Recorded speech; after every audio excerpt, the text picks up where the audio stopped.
तो इसमें बेटा ब्रैकेट आ गई इस वाले क्वेश्चन में, ये चौथा पार्ट है। तो पहले ब्रैकेट वाली वैल्यू को हम मल्टीप्लाई कर लेंगे। ये ब्रैकेट और 5 के दरमियान में कोई मतलब होता है कि साथ हो, कोई साइन ना हो, तो इसका मतलब ये मल्टीप्लाई हो रही है। तो ये 5 इधर भी मल्टीप्लाई हो जाएगा और 5 इसके साथ भी मल्टीप्लाई हो जाएगा। देखिए 7x प्लस 5 को 1.2 से मल्टीप्लाई करें तो क्या होता है, 5 को 1.2 से करें ना, अगर तो आप सिंपल, अगर आपको 12 का टेबल आता है तो 12 5 दा 60 होता है, ऐसे कर लें फिर भी ठीक है, नहीं तो अलग अलग करके कर लें फिर भी ठीक है। और एंड पे हमें देखना होता है कि डेसिमल के बाद राइट साइड पे एक डिजिट ही है, तो आंसर में भी एक डिजिट के बाद डेसिमल आ जाएगा, यानी 6.0, जिसको हम 6 भी लिख सकते हैं, यानी ये लिख सकते हैं 6x। अब इसमें 5 को 4 से मल्टीप्लाई किया तो 5 4 दा 20 इक्वल टू 32। तो अब बेटा इसमें आप x वाली वैल्यू को हम एक तरफ कर लेंगे, वो तो पहले एक तरफ ही है, जो नंबर हैं वो इक्वल के दूसरी तरफ ले जाएंगे। अब ये भी 7x है, ये 6x है, दोनों का सेम साइन है, सेम साइन होंगे तो हम इनको प्लस कर लेंगे। 7 और 6 13x, और ये -20 उधर जाएगा तो उधर जाके +20 हो जाएगा, ये +20 है, ये एज इट इज़। अब दोनों के सेम साइन है, ये प्लस हो गए, ये हो जाएंगे 52। अब 13 इस तरफ मल्टीप्लाई हो रहा है, उस तरफ जाएगा तो 13 डिवाइड हो जाएगा। तो 13 का टेबल काउंट करें कि कहाँ तक जाता है, बिल्कुल ऐसा ना होता तो आप डिवाइड करके भी इसको कर सकते हैं। 13 को 2 से करें 26 होता है, और 26 का डबल करें तो 52 होता है, यानी कि 13 4 दा होता है। ये 13 1 था, 13 और 4 दा, इसको आप ऐसे करके भी कर सकते हैं। तो x इक्वल टू 4 बेटा आंसर आ गया। इसमें 5th पार्ट में बेटा ये भी हमने पहले नंबर्स को दूसरी तरफ ले जाना है, तो 0.8x एज इट इज़ आ गया, -2 है, उधर जाएगा तो माइनस उस तरफ जाके प्लस का हो जाता है, +2।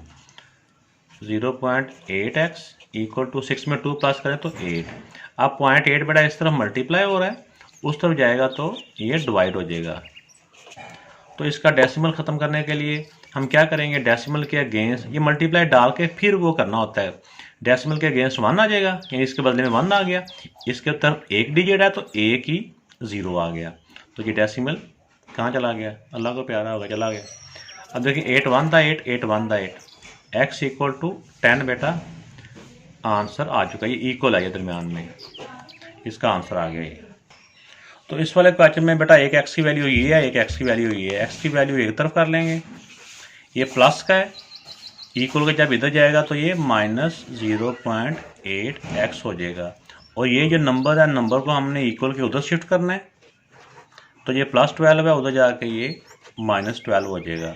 अब 0.9 को और 0.8 को हमने प्लस करना है, इनको आपने रफ में प्लस कर लेना है। रफ आप जिस तरह मर्जी कर लें, इधर कर लें या इस तरफ कर लें, वैसे इस तरफ करना होता है, क्योंकि मैंने पेज के मुताबिक मेरी जगह इस तरफ बच रही है तो मैंने इस तरफ कर दिया।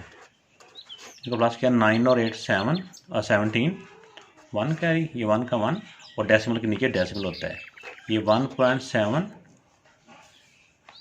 नहीं, ये डिफरेंट साइन थे, डिफरेंट साइन हो तो माइनस होता है, तो 9 से 8 माइनस किया 1 आ गया, 0.1।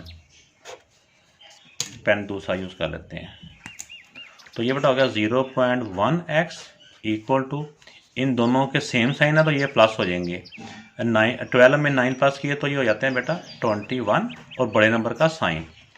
अब इसमें देखें कि ये 0.1 इस तरफ मल्टीप्लाई हो रहा है, उस तरफ जाएगा तो ये डिवाइड हो जाएगा। अब डेसिमल ख़त्म करने के लिए ऊपर 10 आ जाएगा, ये डेसिमल ख़त्म हो गया। अब 21 को 10 से मल्टीप्लाई किया तो ये 210, और मल्टीप्लाई में डिफरेंट साइन हो तो माइनस का साइन आता है, तो x इक्वल टू 210।